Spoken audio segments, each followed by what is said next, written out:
Muito bem. A abordagem que vamos fazer hoje é a parábola da figueira seca, que está no Evangelho segundo o Espiritismo, no capítulo 19, nos itens 8, 9 e 10. É uma parábola que me interessa muito, de há muito tempo, né? E eu fiz um trabalho de pesquisa que eu pretendo compartilhar com vocês. Algumas coisas que são colocadas aqui são, vamos dizer assim, deduções ou pensamento meu, né? Então, claro que não corresponde, vamos dizer assim, a um pensamento mais sedimentado, né, como os grandes autores que a gente conhece aí no Espiritismo, mas eu não deixo de colocar aqui, eu não vou deixar de compartilhar com vocês, e claro que cada um, dentro do seu juízo, dentro da sua análise, né, vai poder depois compartilhar comigo. Muito bem. Vamos ver a leitura da parábola da figueira seca, para a gente fazer humildinho, né, como o pessoal fala, ou fazer ela ponto por ponto, passo por passo, porque quando a gente vê uma determinada lição, uma determinada mensagem, se a gente não vê nos detalhes, muita coisa se perde, ou a gente não tem uma compreensão completa daquilo. Então, vamos lá. Então, a gente começa a narrativa da parábola, né, da parábola da figueira seca. E a outro dia, como saíssem de Betânia, teve fome, né, o Cristo, né? Cristo teve fome. E tendo visto ao longe uma figueira, foi lá ver se acharia nela alguma coisa. E quando chegou, nada nela encontrou, senão folhas, porque não era tempo de figos. E falando-lhe, disse: nunca mais como alguém frutos de ti para sempre. Então, quando a gente analisa essa parábola, já começa a chamar a atenção da gente, né? Primeiro, ora, se ele vai buscar na figueira, ele vai buscar figos, né? Aqui fala que não, ele vai buscar alguma coisa. Outro detalhe, não era tempo de figos. Ora, então, vamos dizer assim, numa lógica maior, era para ele não encontrar figos, né? E mais, né? O Cristo, o Espírito mais evoluído que já jornadeou na Terra, colocado de uma forma assim, nunca mais, né? Uma maldição, né? Realmente, assim, começa a gente peraí, né? A gente precisa estudar um pouquinho mais, porque isso aqui não é do Cristo, né? Não é, pelo menos, o que se espera, né? Desse Espírito. Muito bem, continuando a narrativa. E no outro dia, pela manhã, ao passarem pela figueira, viram que ela estava seca até as raízes. Então, lembrando, Pedro disse para Jesus: olha, mestre, como secou a figueira que tu amaldiçoaste. E respondendo Jesus, lhe disse: tende fé em Deus. Em verdade vos afirmo que todo aquele que disser a esse monte: tira-te e lança-te ao mar, e isso sem hesitar no seu coração, mas tendo fé de que tudo o que disser sucederá, ele o verá cumprir assim. Então essa transcrição está em Marcos, no capítulo 11, versículos 12 a 14 e 20 a 23. Ora, se o Cristo estivesse esperando figos, quando Pedro fez essa colocação, ele teria feito: amaldiçoei mesmo, não tinha figos, eu estava com fome, mas ele não falou isso. Ele faz uma citação de fé, ele faz uma citação da gente ter fé, que se a gente tiver força e acreditar em nós mesmos e nas coisas, na providência divina, é só dizer para o monte, né? Vai desse lugar e vai a outro, isso acontece, né? Então, a narrativa, a gente começa a perceber que ela não está no sentido material, ela não está no sentido de figo, né? Mas há algo mais por trás dessa mensagem.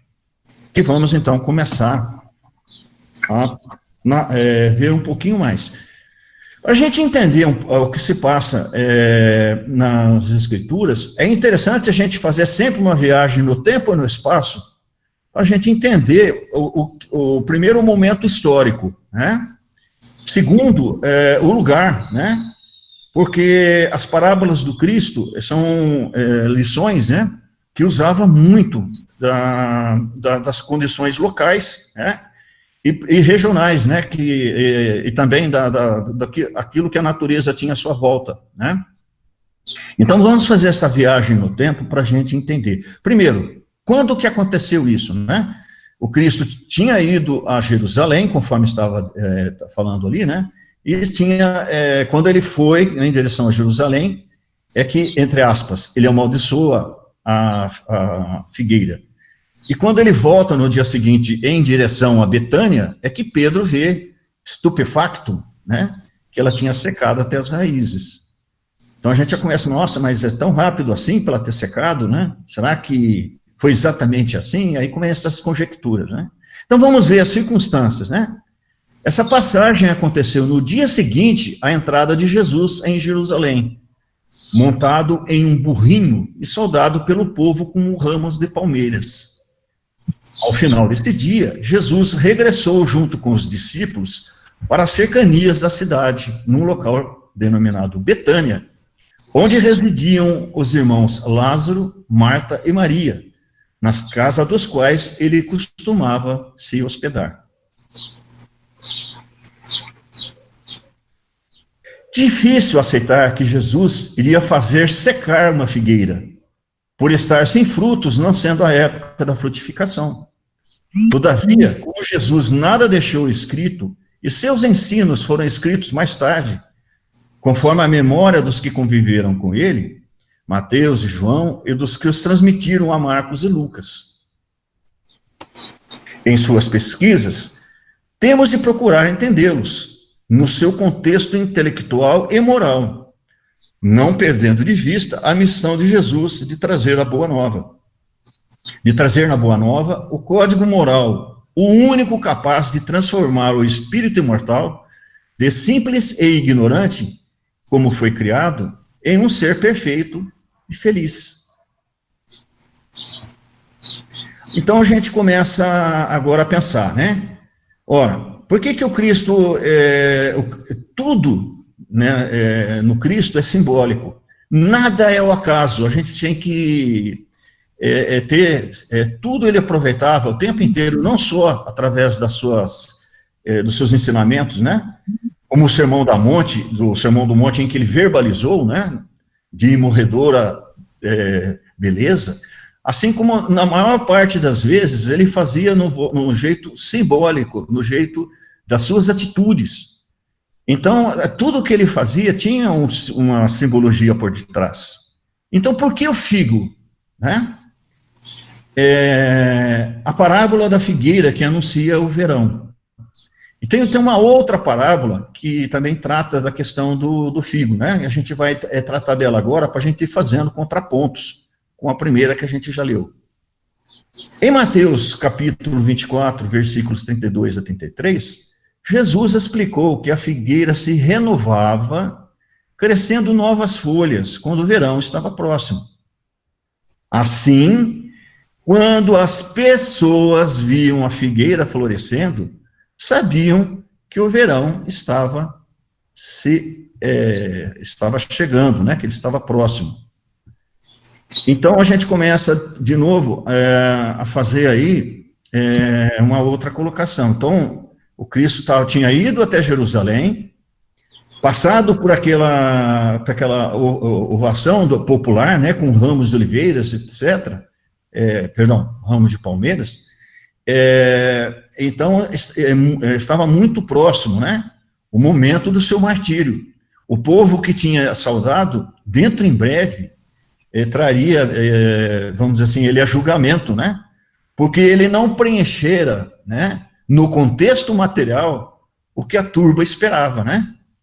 Mas, assim, então é um tempo, vamos dizer assim, em que a natureza, né, na sua simbologia de renovação, o Cristo esperava que as pessoas, né, agora a gente está falando de pessoas, se renovassem, né, assim como a figueira faz.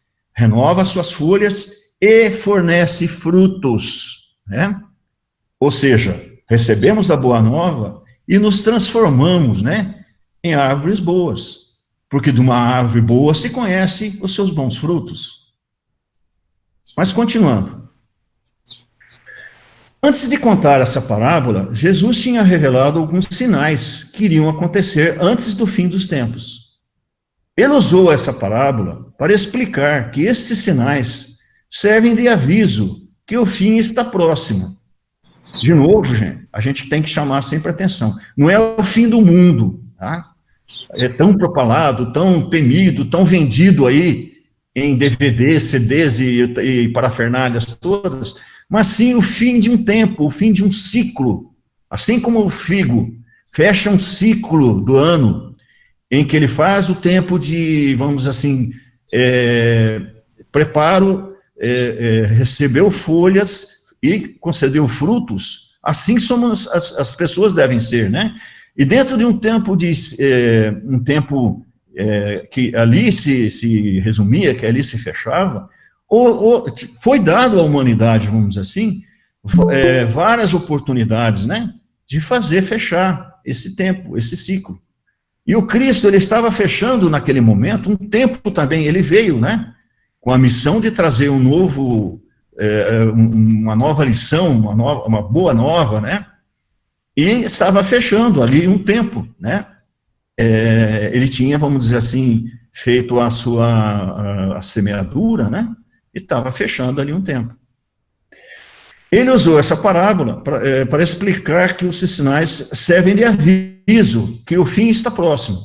Ninguém sabe quando Jesus voltará, mas assim como a figueira anuncia o verão, quando virmos esses sinais, saberemos que sua vinda está próxima.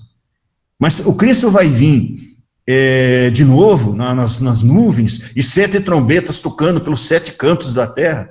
Não.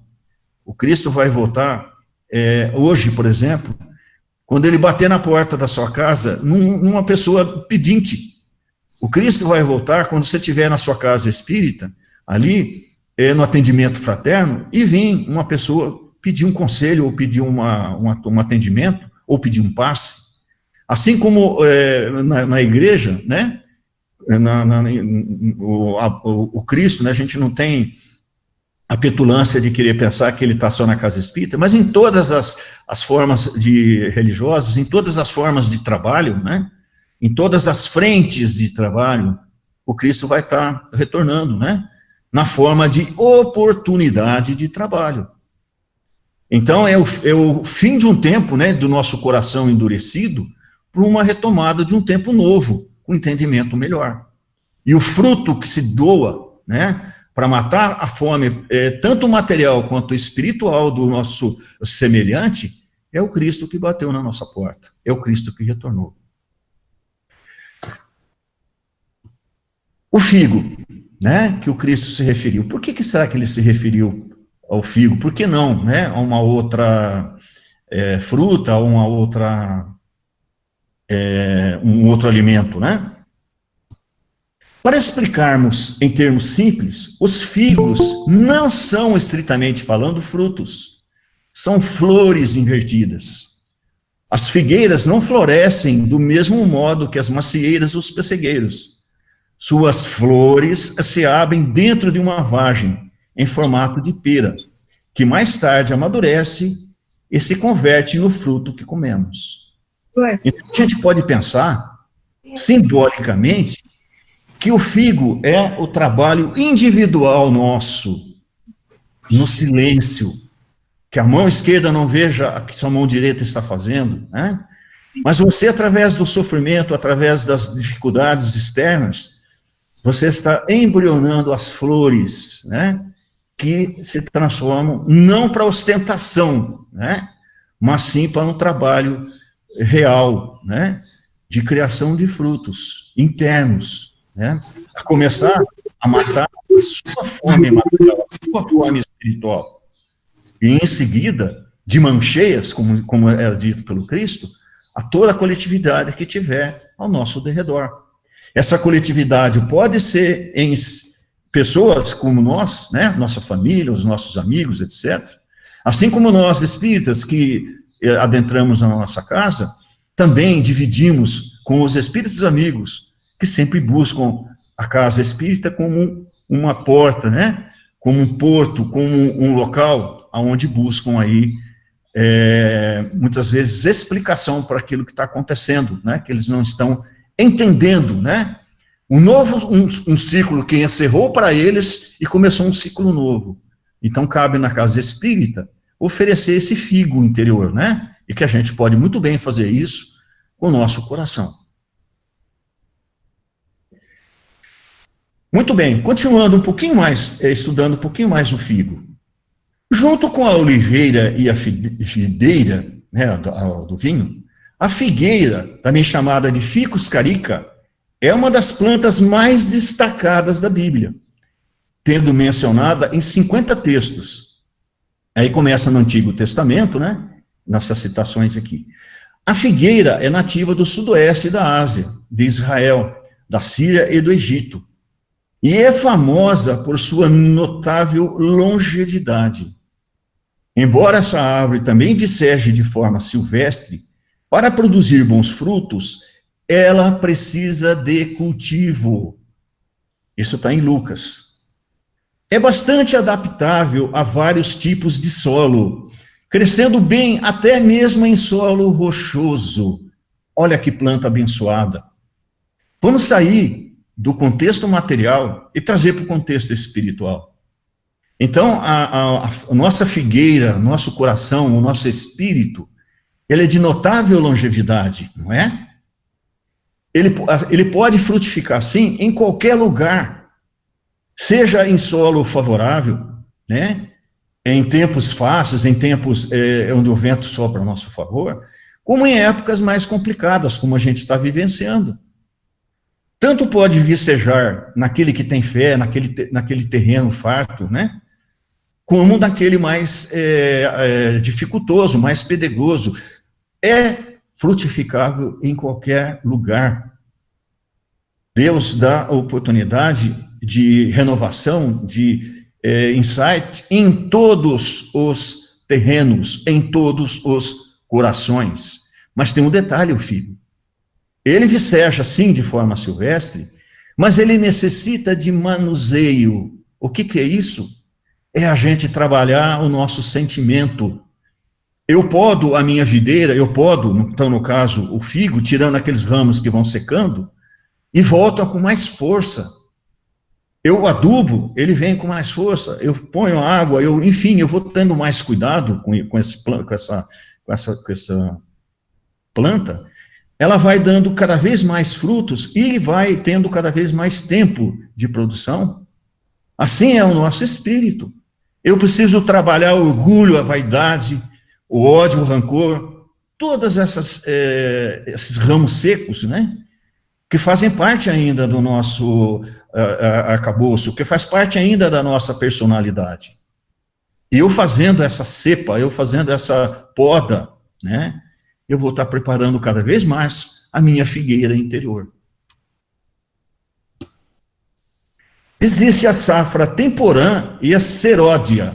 Vamos ver um pouquinho o que é isso, né? Basicamente, há duas safras de figos produzidos anualmente pelas figueiras.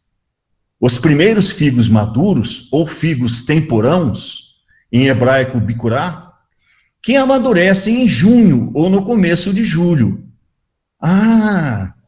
Então o Cristo foi ali, fora de época, talvez procurar um figo temporão.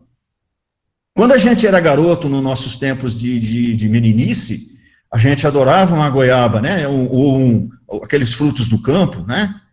E muitas vezes, mesmo não sendo época, a gente dava uma teimadinha aqui, sempre achava alguma frutinha temporã, né? A natureza é pródiga, porque assim sobrevivem os pássaros nos campos, né? Eles não se preocupam em juntar matéria como nós, racionais, né? Superiores, mas eles encontram o que a divina providência coloca nos campos, os frutos temporãos, né? Então, talvez o que o Cristo tenha procurado simbolicamente seria o fruto temporão. Mas continuando. E depois tem a segunda frutificação, que são os figos seródios, que crescem no lenho novo e constituem a safra principal, amadurecendo em geral a partir de agosto. Então, depois que o viticultor, né, ou aquele que tem o bosque de figueiras, ele podou, ele cuidou, elas crescem no lenho novo, né? Fazendo aí então uma frutificação maior e melhor, né? Que é a chamada seródia. Os figos temporãos podem ser facilmente sacudidos para cair da árvore, quando maduros, e são apreciados pelo seu sabor delicado. Então, trazendo isso para o contexto espiritual de novo, o que significaria isso, né? A safra temporã. O que o Cristo procuraria? Mas não é meu tempo ainda, né? Eu estou de férias na casa espírita. Mas se a necessidade não espera, a fome, ela é canina, ela não espera. A fome espiritual também não. E se algum espírito das correntes que ajudam precisar dos meus fluidos, por exemplo, eles não poderão procurar entre as minhas folhas se encontram ali um figuinho temporal? E eu não posso perfeitamente, mesmo não sendo época, fornecer esse alimento tão escasso e tão necessário nesse momento? Sim. Então, orai e vigiai, porque não sabeis quando é a hora. As oportunidades que acontecem, a gente tem que estar preparado como um cristão, né, como um ser pensante já na forma espiritual, e estar podendo fornecer.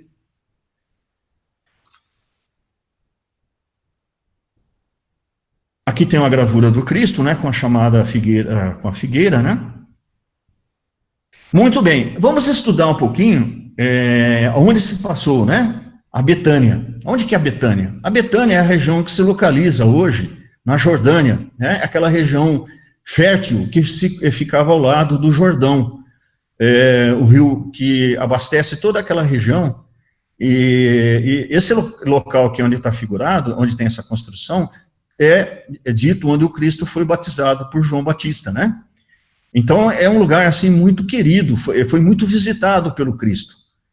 E as suas águas, né, no Vale do Jordão, é muito fértil. Então ali se encontra muitos frutos, né? Se encontra exuberante, em contraposição com as regiões mais desérticas, como o deserto do Negev, assim como outras regiões mais desérticas, né? Então vamos ver um pouquinho a Betânia, porque a gente vai conseguir entender um pouquinho mais da parábola a partir do local. A gente tem que fazer, como eu disse, aquela viagem também no local. Então vamos lá, onde que fica Betânia? É uma localidade próxima ao Rio Jordão, onde o Jesus foi batizado, conforme eu disse. É uma região com margens férteis, abundantes frutos. Abundantes frutos. Então, o que é o fruto? Né? Ele é uma simbologia de dar a vida, né? De fornecer sustentação a quem precisa. Então, é o renascimento, é dar vida, né? Você, a partir daquilo que você cria, você está renascendo. Os seus frutos é uma continuidade sua. Seus filhos, seus netos, seus bisnetos, a partir daquilo que você plantou nos espíritos deles, na educação que eles tiveram, é uma continuidade sua. Olha a responsabilidade.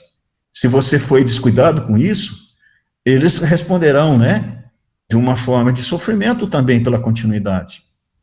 Então, a gente tem muita responsabilidade com aquilo que a gente recebe em mãos, e mais ainda com aquilo que a gente transforma, a oportunidade que a gente tem de fazer renascer, dar vida.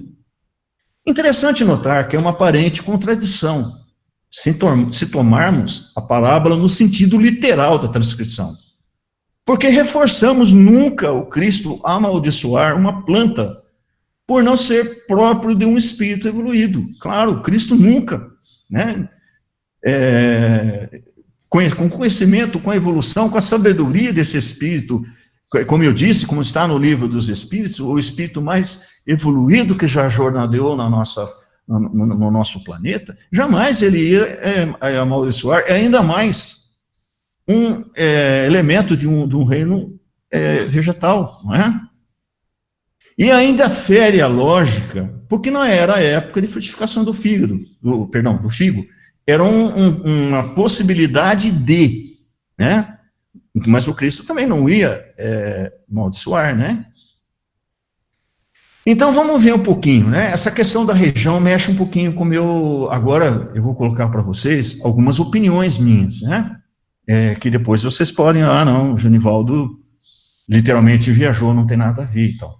Mas a Betânia é uma região interessante, porque verificamos que essa região da Betânia, Jesus havia trazido dos mortos Lázaro no sentido referido, milagre da ressuscitação.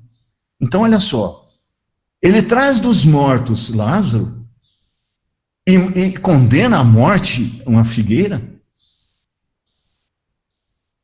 E ainda mais, nessa mesma Betânia, também intercedera por Maria Madalena, que estava morta, condenada ou ainda morta para a espiritualidade. Portanto, numa mesma região, Jesus jamais faria tratamento de forma tão injusta ou desigual, amaldiçoando e secando um ser e restituindo vida a outros. Então a gente não pode pegar ao pé da letra, realmente, né? A gente tem que reciclar aquele termo, né? Que o Cristo amaldiçoou, né? Assim, o sentido da figueira, né? Aqui tem a gravura, né? Imortal do reconhecimento desse espírito, né? Que realmente, né? Foi trazido à vida espiritual novamente, né? Porque era um espírito perseguido por uma legião de espíritos, né? Que o obsediava, né? Como está transcrito nas Escrituras. E o Cristo intercedeu por ela nessa mesma região da Betânia, né? Maria Betânia. Também Lázaro, aqui nessa figura, né? Foi trazido, vamos dizer assim, à vida. É um processo aí também que dá uma discussão à parte, né? A gente pode até trazer isso num outro momento, né? Que estava morto, vamos dizer assim, aos olhos dos seus parentes, dos seus amigos, etc., mas que não estava morto, vamos dizer assim, ele estava num estado de vegetativo, né? Ele tinha talvez entrado numa síncope ou algo assim, e o Cristo, com sua inflexão magnética, chamou Lázaro, né? Levanta e volta, né? Ou seja, vem de volta. Nos dias atuais, quantas pessoas estão na cama, mortas pela depressão? E que um chamamento, né, levanta disso aí, né, vem, né, é uma alegoria, é um simbolismo de trazer a vida de novo. E nessa região o Cristo fez inúmeras vezes isso, né, trazendo de novo as pessoas que estavam atormentadas, né. Uma região muito bonita, né, então as margens do Jordão férteis, mas nos seus montes, né, onde o Cristo gostava de meditar, um pouco mais estéreis, um pouco mais desérticos, né? Uma região muito bonita, que convida muito, né? À reflexão. Por que o Cristo não falou das romãs, por exemplo, que é abundante na região, né? Foi por acaso, porque ele... Não, tem uma simbologia. Se ele estivesse referido num outro sentido, sim, ele poderia ter se referido à romã, que é abundante na região também. Ou ainda, né? Ou ainda as tâmaras, que também são, e também tem uma simbologia muito bonita, né, de, mesmo no deserto, mesmo na dificuldade, ela trazer frutos, e que são com bastante caloria, né, que sustentam bastante o organismo. Mas não, né, o Cristo trouxe a questão do figo exatamente porque ele convia, né, esse símbolo. Continuando. A parábola da figueira que não dava fruto. É uma outra parábola também que a gente vai fazer um contraponto com a primeira, para a gente ver que realmente, né, essa figura colérica do Cristo, amaldiçoando, não tem cabimento. Olha só essa outra. A parábola da figueira que não dava fruto. A outra parábola com uma figueira que Jesus contou foi sobre um homem que foi inspecionar sua figueira. Ele procurou, mas não achou fruto nenhum. Já era o 3º ano que a figueira não produzia nada. Por isso ele mandou seu jardineiro cortá-la.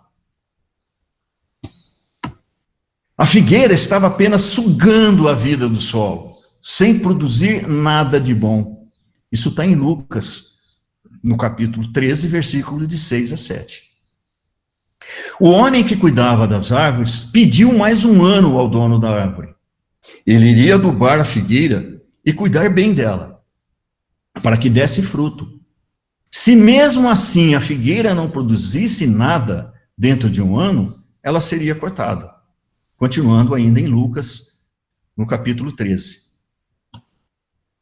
Jesus, sendo o espírito mais evoluído, intelectual e moralmente que viveu na Terra, isso está na questão 625 do Livro dos Espíritos, poderia, talvez, através do seu magnetismo humano e espiritual, sua sabedoria de espírito puro, transportar algo material pela decomposição e composição dos seus elementos constitutivos, ou fazer secar uma figueira pela decomposição dos seus elementos. Claro, se o Cristo quisesse fazer isso, ele fazia, né? A sua influxão magnética, mesmo à distância, né? Mesmo em quem eu tocava, como a mulher que tocou suas vestes na esperança de uma ajuda, de um milagre, era muito forte, né? E perfeitamente ele poderia, sim, tanto secar a figueira, como dar um influxo magnético, fazendo ela produzir, assim como foi pedido, né? Nessa parábola aqui, mais um ano, deixa eu trabalhar esse pomar, né? Dá uma oportunidade. Essa parábola aqui ela é bastante interessante também, porque ela pode significar os tempos são chegados, que todo momento a gente fala. E aí? E o nosso representante maior, que é Jesus, que é dito diretor do planeta Terra, ele não pode pedir para Deus, ou me concede mais um tempinho só, deixa eu trabalhar mais um pouquinho, eu tenho expectativa de que alguma dessas figueiras aqui, antigas, teimosas, né, elas produzem, talvez nem todas, né, mas se eu conseguir tirar umas 3 ou 4 daqui, eu não preciso cortar todas, não é? E a gente já viu antes que a figueira ela tem uma longevidade muito grande.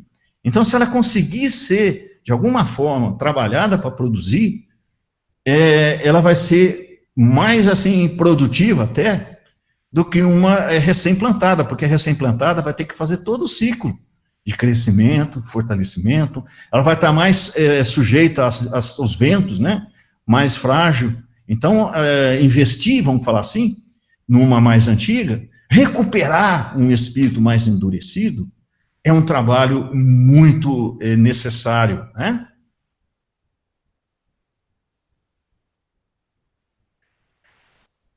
Todavia, na impossibilidade de conferir determinadas situações dos evangelhos, e repetimos, tendo em vista a sua missão na Terra, temos de descobrir nesses fatos narrados as lições que estão de acordo com o contexto geral dos seus ensinos. Então é muito importante, nessa viagem tempo-espaço que a gente faz, a gente trazer para os nossos dias, né? E não querer fazer exatamente como não era naquele tempo, né? Vamos vestir que naquele tempo, vamos ter os costumes daquele tempo, vamos ter as leis. Não, foi todo feito uma evolução, né? Nas coisas materiais, eu estou me referindo, evidente. Mas as leis naturais, as leis que regem o espírito, são as mesmas daquele tempo. E é nesse contexto, é nesse foco que eu tenho que prestar atenção, tanto no Antigo Testamento quanto no Novo Testamento. Então vamos ver. E será, a gente fala em Novo Testamento, Antigo Testamento, que começou pelo hebraico, alguns falam no aramaico, depois foi traduzido pelo grego antigo, e depois foi traduzido pelo latim, e depois. Será que esse amaldiçoado não pode ter um erro de transcrição? Vamos ver um pouquinho, então, talvez, essa teoria aqui. Sim, é uma hipótese mais plausível. Jesus, com sua elevação espiritual, jamais amaldiçoaria nenhuma criatura dos reinos mineral, vegetal ou animal. Francisco de Assis, numa compreensão muito mais avançada para sua época, em que viveu, compreendia e referia a todos como irmão. Então, irmão Sol, irmão Lua, irmão Lobo, irmão Cordeiro. Jesus, por ser um espírito ainda mais evoluído, jamais amaldiçoaria uma criatura. Isso não tem realmente lógica, né? Essa gravura aqui está de Francisco, né? Ela é bem apropriada para os dias de hoje, em que a gente precisa resgatar o nosso entendimento e o nosso respeito, né? Com os animais e principalmente com o meio ambiente, né? Que a gente não pode ser mais aquela criatura inconsequente e inconsciente, né? Que destrói o que está ao nosso redor, né? Essa gravura, então, foi a forma, né, que mesmo um espírito, né, mesmo um animal, né, trazido na sua irracionalidade, na sua brutalidade, né, sendo tratado com respeito e com carinho, ele responde dessa forma. Ora, se um lobo responde dessa forma, ainda mais um ser, mesmo que ele esteja no corredor da morte, ele pode sim tocado. Ele pode sim ser recuperado. Talvez não dê tempo nessa colheita, nessa frutificação atual, mas nós somos conscientes de que o espírito é imortal. Então, com certeza, eu posso sim recolher essa cepa, cortar, replantar, dar uma nova oportunidade. Esse espírito pode sim reencarnar novamente e fazer frutificar a partir do seu toque, né? Então é essa o entendimento. Jesus nunca poderia falar assim, de que de ti nunca mais ninguém colha fruto nenhum. Não, jamais. Podia ser que não era o momento daquela planta, mas ela não está condenada eternamente. Nós não estamos condenados eternamente. Precisamos varrer do nosso imaginário, né? Esse conceito de crime e castigo, essa culpologia que tanto nos persegue, e ao invés de nos ajudar, empurra mais, vamos dizer assim, pro desalento, né? Precisamos acreditar, precisamos ter fé, confiar em nós mesmos, né? Também. Então vamos ver a terminologia, né? Eu encontrei, olha só como que é interessante, né? As pessoas, os escritores não entram em acordo até com a questão de letras, né? Quanto mais no sentido mais profundo, né, das parábolas, né? Então vamos lá. Barak ou ainda Berak. Olha que interessante, né? O nome de um presidente é assim, e não foi à toa, né? Em hebraico significa abundantemente, completamente, em tudo, benzer, felicitar, abençoar, extremamente, certamente, um elogio, saudar e ainda agradecer. Esse mesmo termo, quando ele é trazido depois, ele é traduzido como blasfemar ou amaldiçoar. Olha só, né? No dicionário Vini, do escritor Vini, na página 391, está assim, abre aspas, amaldiçoar em seu significado mais habitual é maledicência, é maldição. Seu outro significado é oração, e é usado em Romanos, no capítulo 3, versículo 14. Suas bocas estão cheias de maldição e amargura. Então, na continuidade de Romanos, ele diz que é como se a gente fizesse, a partir daí, uma escolha. A sua boca pode tanto fazer maldição, como pode abençoar. É um veículo poderoso, né, que a gente tem, de fazer, transformar as coisas que estão ao nosso redor e as pessoas que estão ao nosso redor. Ainda em Tiago, da mesma boca procedem bênção e maldição. Meus irmãos, não pode ser assim. Então que a nossa boca fale sempre bem, destile sempre o bem, né? Se acostume a fazer isso. Porque diga o que pensas e direi com quem você caminha, quem são aqueles que você atrai. Então seja o seu instrumento, né? Trabalhe sempre esse figo na forma de fala, né? E você vai ter aí oportunidade, ferramenta de trabalho. No Antigo Testamento, em Hebreus, capítulo 6, 8, é narrado que a terra foi sentenciada e amaldiçoada à esterilidade. Mas, de novo, há um contraponto aqui. Quando transliterado do grego é anátema, anatematizar, ela tanto pode ser no sentido de você dar uma sentença condenatória, como você pode dar, vamos dizer assim, uma sentença de trabalho, de sacrifício, mas não é castigo. O trabalho, a gente não está sentenciado, a gente não está anatematizado para o trabalho, e comerás o pão com o suor do seu rosto. Se eu quiser entender isso como um castigo, eu posso. Mas eu posso perfeitamente entender o trabalho como oportunidade, como um anátema de crescimento, tanto intelectual quanto de espírito. Então, as coisas estão de acordo com o que eu uso, como o Tiago disse, né? Está na minha boca, está nas minhas mãos. O termo hebraico xerém significa coisa dedicada a Deus, para seus serviços como para seu sacrifício. Então, sacrifício no entendimento que foi trazido depois aí, naqueles que transcreveram pro latim, pro grego pro latim, eles entenderam que esse sacrifício era uma maldição, ou era um castigo, né?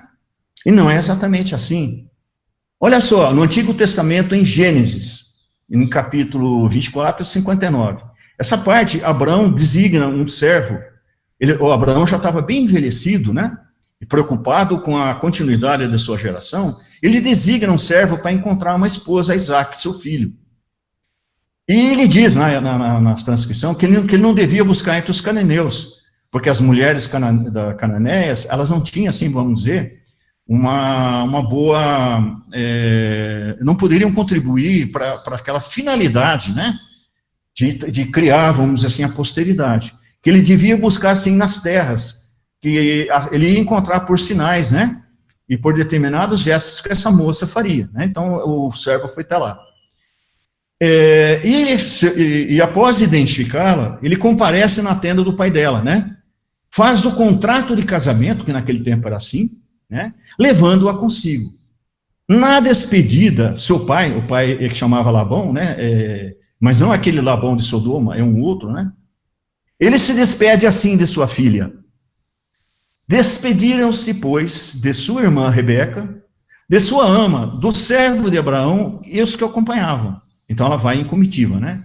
E abençoaram Rebeca, essa moça então que foi escolhida, dizendo-lhe: que você cresça, nossa irmã, até ser milhares de milhares, e que sua descendência conquiste a cidade dos seus inimigos. Então olha só, estou oferecendo você o sacrifício. Você vai desempenhar numa terra distante a tarefa, o trabalho de semear, né? O trabalho de semeadura da mulher, ainda mais naquele tempo que não tinha os recursos, claro que era de dor, não é? E mais, né? Conquistar as terras dos seus inimigos, ou levar, né? O trabalho, a missão do povo de Israel, que era esparramar, né? Por aquela região. No entendimento deles, é claro. Então, vamos dizer assim, num contexto, eu poderia estar dizendo que Rebeca foi amaldiçoada. Puxa vida, que fria, né? Ser levada da casa dela, do pai dela, dos irmãos onde ela foi criada, para uma terra distante, né? E mais, né? Com esse trabalho todo. Então, quando eu reencarno aqui na Terra, quando eu estou agora aqui, se eu quiser dizer que eu fui amaldiçoado de novo, de vestir o corpo, eu posso pensar assim. Mas eu posso agradecer e dizer: não, abençoada oportunidade, olha quanto que eu tenho para fazer. Quanto que hoje, amanhã eu tenho de oportunidade? Quantos estão lá no plano espiritual esperando essa oportunidade? Então não é uma maldição, não é um anátema, e sim visto pelo lado de oportunidade. Então, que seu sacrifício, sua oferta, sua anátema, se consagre a Deus, concluindo os seus desígnios. Os desígnios de Deus. Porque tudo que a gente faz, a gente está numa grande sementeira, né? Estamos juntos. Juntos e misturados, como diz os jovens, né? Ainda no dicionário Divine, mais tarde o termo adquiriu o significado mais geral. De o desfavor de Jeová, né? Sendo esse significado mais utilizado no Novo Testamento. Então isso está em Atos dos Apóstolos, em Romanos, em Coríntios e em Gálatas. Então aí já está dentro de um termo assim, mais voltado, né? Se você extrair o sentido, né? Ele está mais assim dizendo que foi aí um desfavor, né? Um castigo, alguma coisa nesse sentido. Ainda em Mateus, no capítulo 15 e no 7, o verbo mal, ele está mais como um verbo de maldizer, e não de amaldiçoar. Então é interessante a gente ver que tanto o aramaico quanto o hebraico, às vezes o mesmo verbo, né, com uma ligeira narrativa, ou com uma utilização de um determinado contexto, ele tem um significado ou outro, né? E a gente não pode deixar de frisar novamente que o que foi escrito dessa parábola, né, foi 200 anos depois, quando o Cristo já tinha sido crucificado e tudo mais. Então, o que foi que o Cristo falou realmente naquele momento para a figueira? Será que ele amaldiçoou realmente? Será que ele abençoou? Ou será que ele, né? Quem que traduziu dessa forma? De acordo com o tradutor, ele vai usar uma forma ou outra. A gente tem sim que não se apegar na letra morta, mas sim no sentido mais profundo da lógica, da razão e também do sentimento, né? Continuando. Para o autor Kay Delitz, em seus comentários sobre o Antigo Testamento, ele registra, em Jó, a palavra significa claramente valedicere, isso já trazido no sentido do latim, né? Que significa o quê? Dizer adeus como bênção ou saudação de despedida. Então, quando eu saio da tenda que me abrigou, a gente vê isso nos filmes aí, né? Eu me dirijo àquele que me deu hospedagem, que me deu o teto, que me deu comida, e faço uma saudação de despedida, né?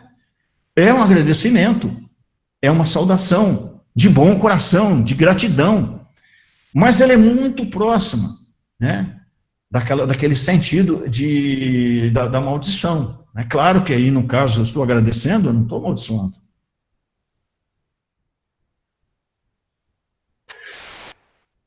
Então, ainda, continuando na tradução, Barak significa dizer adeus, em geral, com uma conotação de invocar uma bênção sobre a pessoa que parte. Tendo em mente que o uso do verbo, então podemos deduzir que um pecador endurecido, insolente, poderia dizer adeus ao Senhor com a intenção de despedi-lo, de tirá-lo da cabeça de vez e abandonando-o completamente. Então, num outro sentido, em Romanos, em Gálatas, etc., também eu posso fazer essa saudação quando eu estou prometendo, né, sair de uma situação que eu estava, de erro, né, abandonando completamente aquele estado inercial que eu estava, fazendo aí querendo uma oportunidade nova. Esse comentário que eu fiz está nesse livro aqui, desse autor. Depois alguém quiser pesquisar mais, né, fiquem à vontade. Continuando ainda na simbologia do figo, né, no Antigo Testamento, olha só, em Miqueias, que foi um profeta, né? Ai de mim, porque estou feito como as colheitas de frutas do verão, como os rabiscos da vindima. Não há cachos de uvas para comer, nem figos temporãos que minha alma deseja. Ora, se eu estou referindo a figo, eu não ia falar que a minha alma deseja, mas meu corpo, não é? Olha o que Miqueias está falando. Então, o sentido de figo aqui, no Antigo Testamento, é muito mais profundo. Em Joel, outro profeta, e vós, filhos do Sião, regozijai-vos e alegrai-vos no Senhor vosso Deus, porque ele vos dará em justa medida chuva temporã. Fará descer a chuva no primeiro mês, a temporã, e a serôdia. E as eiras se encherão de trigo, os lagares transbordarão de mosto e de azeite. E restituir-vos aos anos que comeu o gafanhoto, a locusta e o pulgão e a lagarta, e meu grande exército que enviei contra vós. E comereis abundantemente e vos fartareis, e louvareis o nome do Senhor vosso Deus, que procedeu para convosco maravilhosamente, e o meu povo nunca mais será envergonhado. Então, Joel aqui, ele fez uma analogia com as chuvas, né, que visitam Sião nessa época, e que trazem os frutos da terra, né, são os temporãos e os ceródios, né. Mas, além disso, né, é muito mais do que a abundância, né. É claro que aqui é uma simbologia, a abundância material, né, a abundância em alimento, é a abundância em alimento espiritual, né? E só vou obter se eu trabalhar bem essa chuva que está caindo e eu aproveitar bem ela. Porque se eu ficar de braço cruzado e não fizer nada, quando chegar o verão, né, que chegar a hora da colheita, não posso esquecer que o figo, assim como a oliveira, ela só dá se ela for tratada, se ela tiver um manejo, né? Muito bem, no livro Pensamento e Vida, tem uma narrativa que eu quero colocar aqui também. O bem eterno é a mesma luz para todos, mas concentrando-lhe a força em nós, por intermédio de positiva segurança íntima. De certo, com mais eficiência, retrataremos a glória. Busquemo-los, pois, infatigavelmente, sem determos no mal. Então, a gente está pensando aqui em dias difíceis, como hoje, né? Tempos de pandemia, não nos determos nos aspectos ruins do momento. O tronco podado oferece frutos iguais àquele que produzia antes do golpe que o mutilou. Então, toda vez que a gente for visitado por uma doença, toda vez que a gente for visitado por uma dificuldade, não nos apeguemos aos aspectos ruins disso, mas sim a oportunidade da gente podar, tirar fora aquilo que não serve, na certeza que a gente vai produzir mais e melhor do que no tempo que exigiu, né, o golpe, né, a dor, porque a gente só aprende muitas vezes pela dor. No Evangelho segundo o Espiritismo, também tem a narrativa da parábola seca, né, e dentro de um contexto de fé, a fé que transporta montanhas. Vemos essas instruções dos Espíritos em A Fé, Mãe da Esperança e da Caridade. José, um espírito protetor, ele discorre sobre as 3 virtudes, que seriam a confiança em Deus, a esperança, quando nos colocamos em sintonia, e, finalmente, a caridade na sua prática. Então, basta eu ficar de braço cruzado, como eu disse antes? Não. As chuvas virão sempre. Eu tenho que aproveitar cada ciclo no ano, né, como uma oportunidade de trabalho. Olha como Cristo, ele era um pedagogo fantástico. Ele falava de peixes aos pescadores, de barcos a pescadores, né? E quando ele estava numa outra região, onde se caracterizava por agricultores, por produtores, ele usava frutos, ele usava a simbologia, né?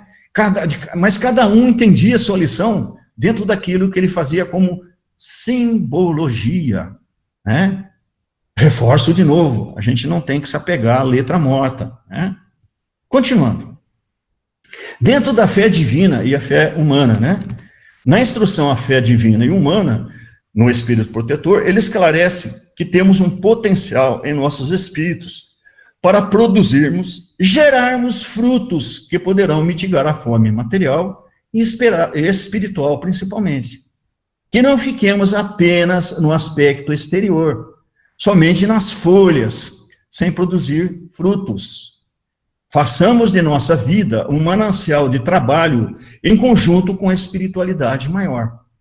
Em Lucas, ele coloca que a saída em direção a Jerusalém, e no retorno, na ida o Cristo fala com a figueira, né? No retorno, eles encontram a figueira novamente, né? E segundo a narrativa de Lucas, ele fez uma analogia com o templo de Salomão, né? Os judeus, os hebreus, eles se preocuparam só com as folhas, né? Construíram um templo majestoso e fizeram, etc., tudo no lado material. Não fizeram nada, não criaram frutos que era esperado dessa geração. Então ficaram só nas folhas, só na vaidade, na ostentação, né? Então é isso que a gente tem que estar aí, sempre estar fazendo um trabalho muito mais, vamos dizer assim, interno, né, do que só externo.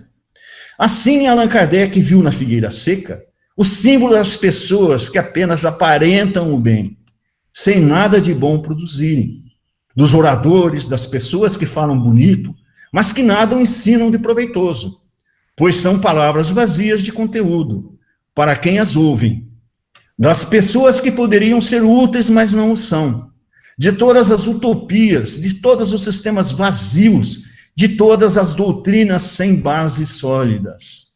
A gente, se procurar na história, a gente vai encontrar um monte de sistema, de proposta, etc., que acabou com o tempo. Por que acabou com o tempo? Porque não tinha base sólida, não produzia bons frutos. E tudo que não produz bons frutos está condenado, vamos dizer assim, a secar, né, simbolicamente, né? O que falta, na maioria das vezes, é a verdadeira fé. A fé realmente fecunda, a fé que comove as fibras do coração. Em uma palavra, a fé que transporta montanhas. Por isso que o Cristo, quando ele fecha a parábola de atrás, ele não fala nada de... ele não fala nada, ele fala da fé. Ele fala da oportunidade de transformação. São árvores frondosas, mas sem frutos. É por isso que Jesus as condena à esterilidade. Pois dia virá em que ficarão secas até as suas raízes. Ou seja, vai dar oportunidade para ser plantada ali, né? Como aquele plantador que pediu um ano, aquela que não deu, ele tirou e plantou outra no lugar, né? Assim né? Os ciclos, as coisas, né? Tudo que está designado para o nosso planeta vai ser cumprido. Se nós vamos ficar teimosos e renitentes, né, a exemplo de árvores infrutíferas, vai chegar um tempo, né, que a gente vai ser transplantado para outro lugar. Não vai ter como, né? Isso quer dizer que todos os sistemas, todas as doutrinas que não produziram nenhum bem para a humanidade, serão reduzidas a nada. E que todos os homens voluntariamente inúteis, que não se utilizaram dos recursos de que estavam dotados, serão tratados como uma figueira seca. Veio a chuva temporã, veio a chuva seródia, e o que eu fiz delas? Quantas chuvas eu já recebi? E o que eu produzi? Aqui tem, então, uma simbologia, que a figueira seca é uma parábola, um símbolo empregado por Jesus para afirmar que, infelizmente, os judeus apenas aparentavam a ideia de um povo fervoroso, mas, na verdade, aquela fé não produzia nenhum fruto, nem espiritual e nem moral. A expressão Jesus aproximou-se da árvore representa a presença de Jesus perante o povo judeu, tão próximo da grande cidade, observando e analisando a verdadeira condição espiritual de seus habitantes. Ó Jerusalém, até quando tentarei recolher-vos, como a galinha foi aos seus pintainhos, né? E esse tempo, né, não vai resistir, não vai ficar pedra sobre pedra, né? Cristo, ele não condenou, né? Ele só vaticinou. Ele só colocou o que ia acontecer, porque continuavam fazendo daquela forma, né? Então, tudo que não colabora com o aperfeiçoamento espiritual do homem é como a figueira que não produz frutos e deve ser banido das mentes e dos corações humanos. Aqui entra uma coisa importante. E aí? Aquilo que eu conectar é aquilo que eu vou ficar preso, é aquilo que eu vou respirar, né? No meu hálito mental, né? Então, se não produz bons... Mas será que é boa essa teoria? Será que é bom isso aqui? Que fruto que ele está trazendo de bom? Está trazendo boas coisas aí? Não. Então, meu amigo, afaste que não presta. É simples. Aquele, pois, que não conseguiram a fé que remove montanhas, por sua própria teimosia ou orgulho, ou indiferença, não acompanharão os que viverão na terra regenerada ou em mundos melhores. Então, a Terra, sim, vai cumprir seu tempo, né? E serão banidos para o mundo primitivo, então não são condenados eternamente, né? A gente tem que tirar do nosso imaginário isso também. Onde em um novo edifício recomeçar, continuarão seu desenvolvimento moral. Estarão mortos para os que viveram em mundos iguais ou melhores do que a Terra. Assim, no sentido de que estão retomando, né, aquela etapa. Quem continuou e avançou, está, vamos dizer assim, num outro patamar, né, ou numa nova lição. A lição, pois, dessa passagem evangélica é da necessidade do homem sempre, em qualquer situação e em todas as suas experiências de vida, produzir coisas boas, úteis, belas, coisas que elevem o homem para algo melhor, superando as limitações que a imperfeição produz, confiando nas suas capacidades, nas suas possibilidades, como filho de Deus, imortal e perfectível que é. Somos sim, podemos e vamos fazer. Aqui está o resumo, né, da figueira seca, que está no Evangelho segundo o Espiritismo. Então aqui já foi dito, as pessoas que apenas aparentam o bem e não produzem o bem, pessoas que podem ser úteis e não são, né? A gente tem que pensar nós, o que a gente está fazendo, e principalmente nós espíritas aqui, ó, médiuns, o que nós estamos fazendo na nossa mediunidade, né? Então é a hora da gente, já que está começando um novo ano, repaginar e começar fazendo aí o trabalho interior nosso, fazendo aí a nossa frutificação do figo interno. Flor, não é fruto, né? Flor abundante, linda, né? Que vai matar a fome, tanto material quanto espiritual. A começar pela nós e pelas pessoas que nos rodeiam. Aqui está a fonte de pesquisa, que eu me baseei para fazer essa exposição. E aqui eu quero deixar como Antônio, né? Essa figura tão que aquece o coração, né? Apesar do ano difícil, apesar da teimosia, de tudo que a gente ainda está precisando, né? Ele está pronto para dar uns abraços, puxar adiante, puxar avante. Então, que esse 2021 possa ser para nós esse abraço aí, ó. Por que ficar sofrendo? Por que ficar teimoso, né? Vamos aproveitar, vamos sorver esse abraço aí.